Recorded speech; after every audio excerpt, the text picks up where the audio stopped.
Hello everyone, welcome back to another episode of Holden's Conversations. Today's episode is actually a bit different, as you can see. We have an in-person podcast. I'm with Beckett Brantley, who goes to North Carolina and writes for the Daily Tar Heel, North Carolina student paper, and is up in Syracuse to cover Syracuse versus UNC, which we'll be playing in a couple hours. Beckett, thank you so much for being here, but more than anything, thank you for responding to my cold emails to actually get this going. Yeah, of course. Thank you for having me. So, do you want to be a sports journalist? Like, what is this experience saying, like, hey, I traveled to upstate New York to go cover a football game? Like, what does this kind of mean to you? Yeah, I mean, and this is my first time, like, actually getting on a plane for the Daily Tar Heel. I've done some driving in state, but it's weird, but it's a really cool experience. I think, you know, after I graduate, I'd like to be a sports journalist in some way. I don't know exactly what that's going to look like. Obviously, I tend towards the writing side. I am a little camera shy, but you're here now. Yeah. No, this is cool. So, kind of talk to me about what it's like to not necessarily just cover Bill Belichick, but to cover a team where the most important person on it, or the most noteworthy person on it, doesn't actually go on the field. What is that kind of like? I mean, I know you weren't covering the football team last year, but Mac Brown wasn't bringing this type of level of publicity that UNC is getting now. It's definitely been I did a little bit of fall camp coverage, and I did the one game last year, and we had a lot more access to the program. We'd have fall camp media availabilities were little scrums in their practice facility, and now they're very official press conferences. You have to raise your hand, you have to be called on.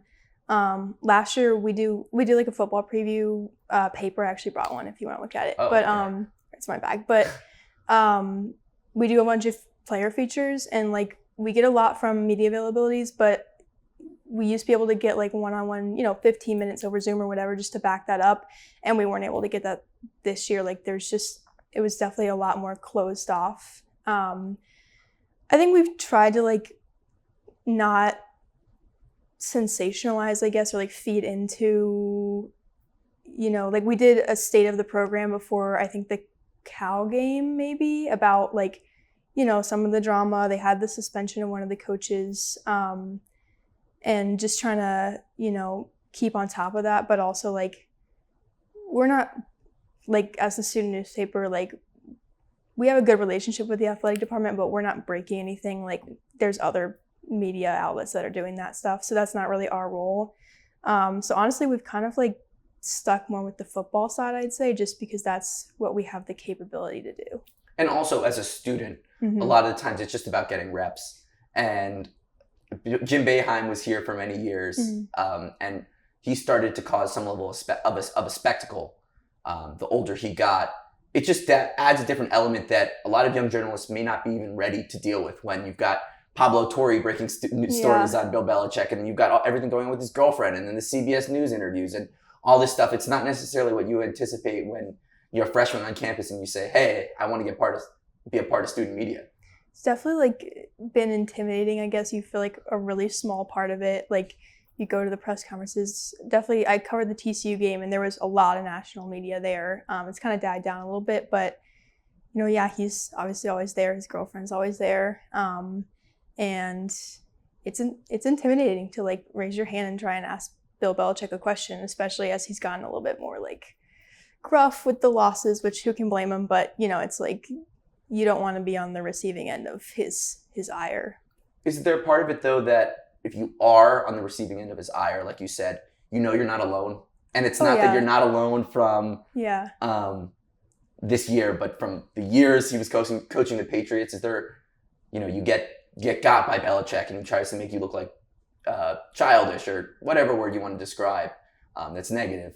No, yeah, I knew he had a reputation for how he kind of dealt with the media, and I think he toned it down a little bit at the beginning of the year, and maybe that was because he's dealing with college athletes and wanted to set a good example. I don't know. It could just be because there was a lot of optimism and they thought they might do really well this season, and that just hasn't been the case. But no, yeah, I know that everybody has been putting themselves out there in press conferences, even though he's not always the most willing to give information, and you really just have to keep doing your job. I think you can't let it get to you. Do you have any I don't want to say bad experiences, but eye-opening experiences to how he responded to any of your questions?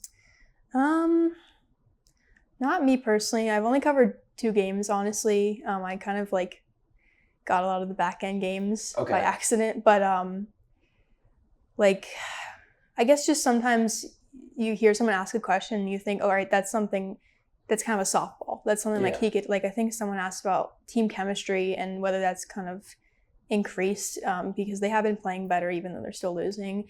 And then he'll manage to answer it like he said, I think, like, I don't know how you want me to measure that. It's like, well, you're the head coach. You think you can look at your team and observe whether there's chemistry there. Like, you think he's going to be able to answer that, and then he just doesn't. So in some ways, though, and this has been the case for his whole career, what he doesn't say is also a story in itself, too. No, yeah. Right? Like, even if you guys aren't leaning into the national perception of him and are more fixated on the X's and O's and what's going on with Gio Lopez or the other players on the team, there is an element of, if this isn't said or this isn't done, that is a reflection of what's going on.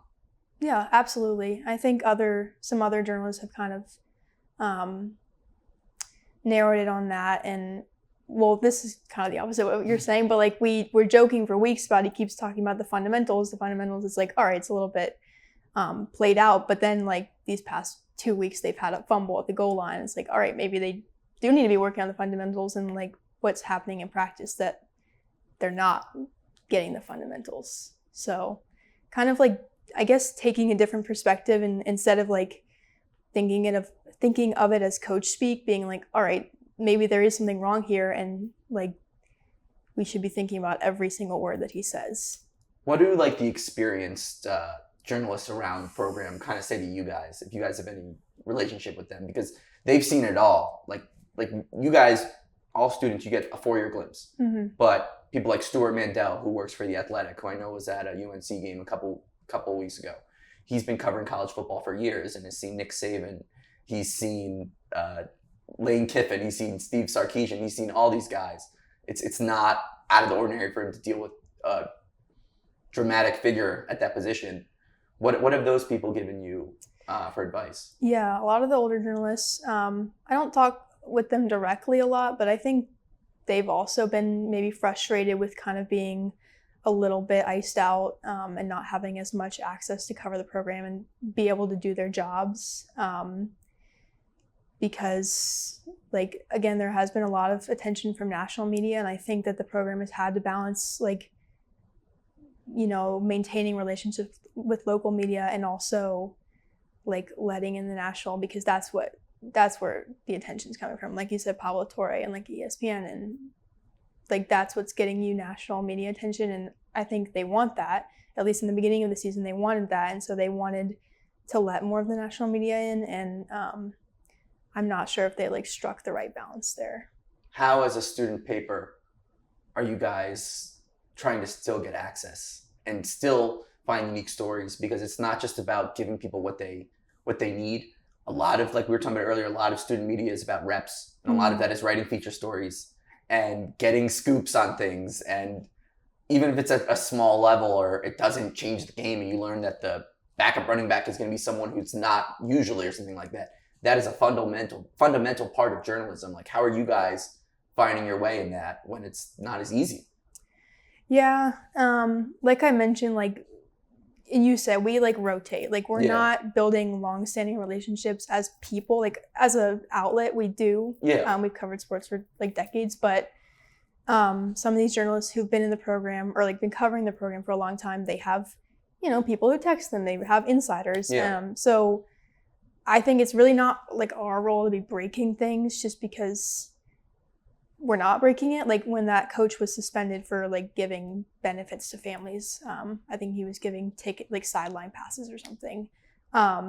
We reported on it, but we didn't say it was breaking. Like, we put it out. We asked for our audience engagement staffers to put it on social media like as quickly as possible, but we didn't break the news. So I think, again, it's like finding our niche, the features. We try and be more thorough. I think, honestly, we have some of the most thorough reporting out of anyone who's covering UNC. We do the most feature type stuff on individual players. And you can still do those with the football team. Yeah, we got media availabilities and we were able to do stuff from that. And then, of course, we go to like players, you have to go through the program, but like their parents, their high school coaches, their high school teammates, you can just, DM them, text them, email them, whatever, and say, hey, you want to talk about your son, your friend, your student, and usually they do want to talk, and that's where honestly the best stories come from, not from the players. That's like important to have in the story. We try not to write a feature without having the player. We killed a few at the beginning of the year because we weren't able to get access to players. But usually they're like media trained. They're not the best quotes because of that. And you get the best reporting from like outside stuff. How is the access to players different covering basketball? Which again, UNC basketball, that's a huge deal versus the football team nowadays. What is the process like? Kind of walk me through that. Yeah, we've gotten we had ACC tip-off in Charlotte, which they have a similar thing for. I don't know if you were there, but they have a similar thing for football where there's like a coach and 2 or 3 players from each school for a weekend. I had some friends there. Yeah, we went to both, but I went to basketball. And then they've had media availabilities for almost every player. I know Luka is still not cleared by UNC, so we haven't been able to talk to him. But normally, and we had this for women's basketball this year, they have a media day for football, or for basketball rather, where they put them all out on the Dean Dome court for 30 minutes, and you can go around and talk to whoever you want, and then you get Hubert Davis for, I don't know, an hour. They didn't do that this year. And I don't know why the basketball program is being a little bit more protective. It could just be because they have so many new players, and they've had the issues with like clearing international players. So that's also been a kind of a struggle this year, getting reporting on that. You don't think there's a direct correlation between how the football team's gotten stricter with their press access to the basketball team? I don't know. It could be. I think they operate pretty separately. They all have their own like sports information directors who deal with the media, and obviously they're all within the same department, but like it's fairly separate. Again, we got women's basketball media day, so we were able to go and kind of do like a scrum style. And that's another thing, like for basketball, after games, we get scrums. So it's like 3 or 4 players who did really well, and they're out there at the same time, but you can go up and just talk to whoever you want. And that's a lot better for reporting than the football post games, which are always just press conferences where you have to raise your hand. So that's another thing that makes basketball a little bit more accessible, but yeah. And no locker room access for football? No, I don't know. They might have had that at some point. I'm not sure if that's been a thing in recent years. I don't think it was last year, but yeah, I don't know. It wasn't for the one game that I covered. So I was having this conversation earlier today with another student journalist. We're talking about how getting thrown into the fire at a young age, when you're a freshman or maybe young sophomore year, like it can be overwhelming and can actually deter you away from wanting to cover journalism. Mm-hmm. Does being in this fiasco, what does that do to your feelings and your love of, sports media? Because it's obviously not necessarily what you signed up for. Yeah. It's definitely been nerve-wracking. Feel a little bit powerless with everything going on with Bill. But I also think it's like kind of, I realize it's not like some big thing. Like I'm sitting in a press conference with Bill Belichick and I'm like, wow, but also like I could do this. It's like I can raise my hand and ask a question, and then I can write a story, and then I can do that again and again. Like it's not something I have to be super daunted by. Yeah, and I guess also having multiple beat writers can kind of make it feel every event feel so special. Because like I think when people start to get these opportunities, it can be hard for people to stay present and be like, wow, I just flew to Syracuse, which I guess is a prize here. I just flew to Syracuse to go cover a sports game that's going to be airing on ESPN networks, right? Like that's a unique feeling. You get to do that. It is. Like I'm very grateful that we get the opportunity to travel, where our general manager is very generous with what he's willing to spend on, planes and hotels for us to cover things. I think last year even we didn't go to all. Maybe we did. I don't know if we would have sent someone to Cal last year. We did this year. My editor went. I think definitely they've been willing to give us more money this year to cover football because it is getting so much more attention, and like we do ultimately want like people to read our paper and go on our website and read our stories. So talk to me kind of about the student perception of what's going on at the football team, because I think it's in a spot where even non-football fans probably have some level of opinion. What is the gauge on what's going on with the students and their feeling on the football team? I know there was those few viral sound bites. The girl talking about her exam Yeah. and how that was. Yeah, I think it's mixed. I've definitely heard a lot of people make jokes about like Jordan Hudson and that. I think people who are like really invested in the football program want to see it through. Like we're not shy about putting out columns. We've put out columns after games. We'll put out a column about someone needing to be fired, and we haven't gone there yet with Bill. We did put out one about Mac like before he was fired. Yeah. And I think people are like realizing that it's gonna take time. Like what they were envisioning for this season is not gonna happen this season. Maybe next season. Like it's gonna take time. I haven't talked to a lot of people not in the Daily Tar Heel. My roommates are not super invested and they don't want to talk about it. But they definitely like see the national news, and I think that's been the biggest influencer on like the student body. When you guys talk about Bill getting fired or anything like that, when you guys have editorial meetings, are those dealt with a little bit more delicacy, knowing it's not how many eyeballs could be on it, but the fact that Bill Belichick might not like that, and that might cause a rift or something like that? I feel like from the outside perspective, it seems like he's got a ton of power, not only in that organization, not only for the football team, but also just at the school. Do you guys have to treat a column like, we think Bill Belichick should be fired, much differently than we think Mac Brown, who, you know, what was he, 74 when he got fired, 73? Something like that. Yes, 70-something years old. You know, he wasn't at the program for forever, but he was there for 4 or 5 years. Like, does it have a different tone almost? I think, and we haven't really like sat down and talked about it. We definitely would like have a little debate. Like we have as editors debates. Like the other two editors put out dueling columns about whether Hubert Davis should be fired. I guess after this season in our basketball preview, but we definitely would sit down and talk about it. I think not even just with Bill, but like any situation, we have to toe a line. Like because we have a relationship with the athletic department, they allow us to cover games. They give us credentials. And we don't want to do anything to harm that relationship. We also want to maintain our editorial freedom. I think if we put out a column like that and we felt it was justified, which we back it up with facts, we would. No, of course. And they, for some reason, reacted really badly to that in like a substantial way, like revoking credentials. I think we would not feel that was justified. Yeah. But I don't think that they would do that. Because again, we've put out columns in the past about coaches needing to be fired and nothing terrible has happened. And also, if they revoked your privileges, your media privileges for giving an opinion that was backed by facts, that wasn't outlandish and didn't have any ulterior motives, when you've done similar articles like this in the past, you could write a story on UNC taking away your press privileges, and that wouldn't necessarily make them look the best too. Yeah, that's what my dad says every time we talk about it. No, I mean, it's just kind of the state of it.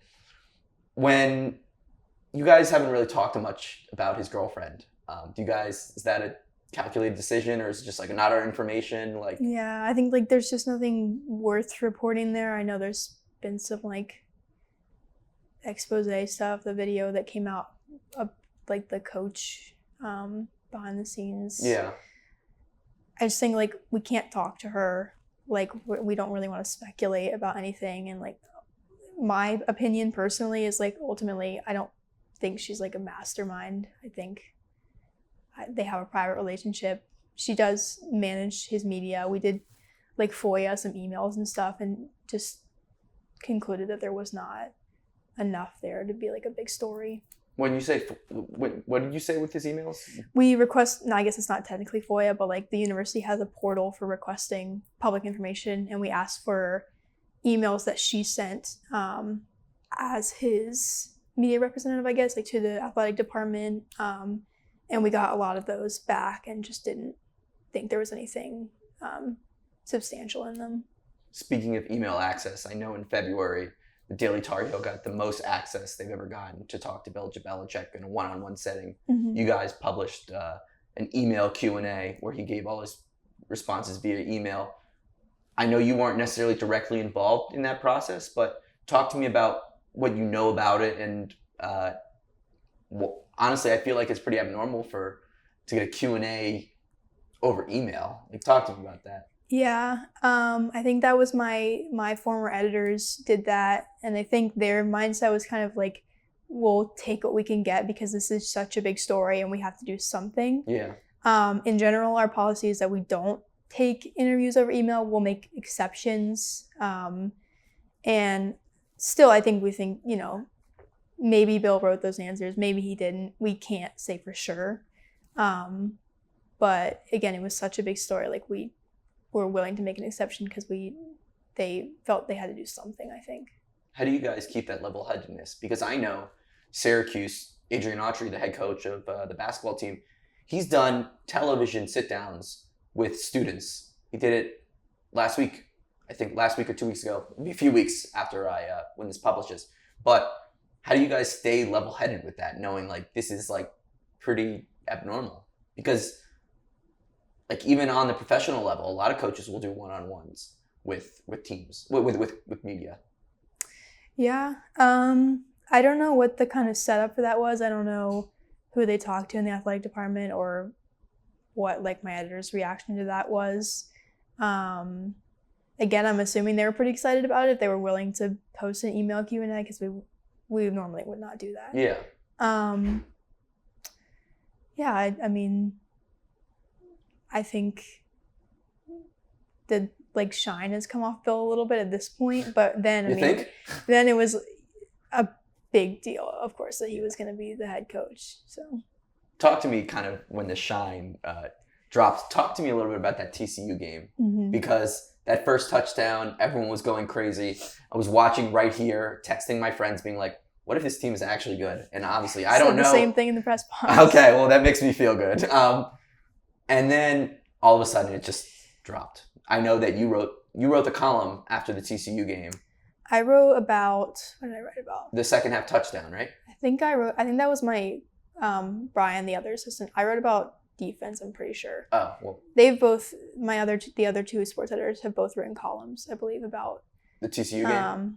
They wrote columns later. We wrote side. We write like, we do like a gamer, like just did you game do the coverage, gamer? and then, yes. Yeah, okay, I read the gamer. Yeah, and then we do like a more like in-depth one in the hours after the game. I read the gamer and it was talking about the touchdown right out of the second half.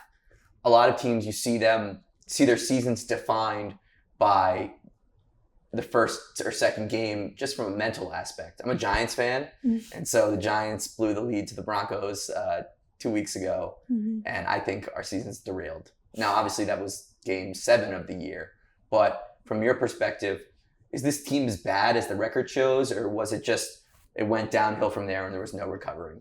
On one hand, I think their wins have been bad wins. They should have beat bad teams by much more than they did. On the other hand, I think the last 2 weeks they could have won. Again, they had those 2 goal line fumbles that really put them in a bad place, but they have shown improvements. Brian wrote about the improvements last week, and that there seems to be like tangible change that they could win this game today. I don't have a prediction, but I am not sure that they're going to lose. So I think that's a change in my attitude. Well, that also is a reflection on Syracuse too. Yeah. But it's been a little bit up and down. But the TCU game, like even before the game, like they have the concert series that they're doing now. I went to that for a little bit with my roommate and then went to the game. And that was, I think, my 3 years. And then I went to some games when I was younger, the best environment I've ever seen at UNC for about 30 minutes. And then people started to leave because they were losing, and we're not really a football school, so people don't stay if we're losing. Even when Drake May was there? Yeah, that definitely, he drew big crowds. People really liked him, but we're really like a basketball school. Like people will go, and if we're winning, they leave in the third quarter because we're winning. Yeah. And if we're losing, they leave because we're losing, So it's like, if it was a close game, I guess, like the game last week, the Virginia game was really close in overtime. So there was a pretty good crowd. But if it had not been close, like the fourth quarter would have been, I think, pretty empty. Was there a feeling outside of the press, like in the press box though, the TCU game, that it was like everything is sunk? Yeah, I was like, all right, this team is going to need a lot of work. They're just not like, they haven't clicked yet, I think. But definitely after that first play, I turned to Brian. I was like, oh my God, like maybe we were right, and then we were not right. And then also taking it out, like just from a fan perspective, you go to North Carolina.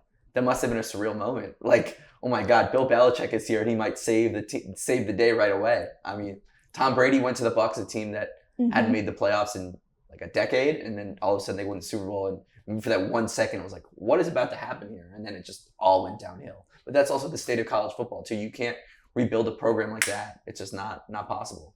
Yeah, I definitely think the expectations were heightened. Like, I think the players and Bill played into that. Like, I don't think that they're blameless in the hype, but also, like, I don't know if they tried to sell anything specific. Like, I don't think that they were ever going to win a national championship. I do think it, like, obviously I was optimistic 9-3, but like it's going to take time. I don't think anything drastic needs to happen. I don't think they're going to fire him. As a press member, we can't like cheer in the press box, of course. Yeah, of course. But like as a student, when I'm watching the games, like I want them to do well. Yeah. So as a pundit though, do you think next year will be better?